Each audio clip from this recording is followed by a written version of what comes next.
పండగంటే బట్టలేసుకొని తిరుగుతుండడం, మనోళ్ళందరూ రావడం, ఎక్కడెక్కడ ఉన్నోళ్ళు రావడం, అందరూ కలుసుకుంటుంటాం, మాట్లాడుకుంటుంటాం, అభినందనలు చెప్పుకుంటుంటాం, ఒకళ్ళ గురించి ఒకళ్ళు మాట్లాడుకోవడం. ఇప్పుడు అదే అందరూ కలిసినప్పుడు జరుగుతుంటది. ఇప్పుడు కొంతమంది వర్చువల్‌గా, కొంతమంది డేర్‌గా వస్తున్నటువంటి దానికి సంబంధించిన సాక్ష్యం ఇవాళ చూడండి. ఇవాళ కూడా అడ్వర్టైజ్‌మెంట్‌లు పండగ. అదే సందర్భంలో వైఎస్ఆర్ కాంగ్రెస్ పార్టీకి సంబంధించినటువంటి ప్లేనరీ జరిగిన టైంలో మొత్తం మీద కలిపి 2 నెగెటివ్ వార్తలు తప్పించి ఏమీ రాయనటువంటి ఈనాడు, ఆంధ్రజ్యోతి అప్పుడు సాక్షి రాసుకుంటది వాళ్ళది.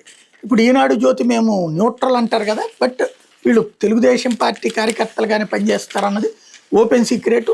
తాజాగా వీళ్ళకి సంబంధించిన ఈ అడ్వర్టైజ్మెంట్లు కావచ్చు, అట్లాగే ఒక పేజీ 2 పేజీల వార్తలు లోపల ఒక పేజీకి సంబంధించింది ఫ్రంట్ పేజీలు, ఇట్లాగా పూర్తి స్థాయిలో మహానాడు అన్నటువంటి ప్రోగ్రాం గురించి డీటెయిల్డ్ స్టోరీలు రాసుకుంటూ వచ్చారు. తద్వారా రాబోయేటటువంటి రోజుల్లో కూడా ఈ స్థాయిలోనే కవరేజ్ ఇస్తారు.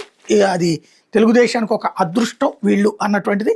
దాంతో పాటుగా చూసుకుంటే 7.5 లక్షల మంది తొలి రోజే వర్చువల్గా హాజరయ్యారు.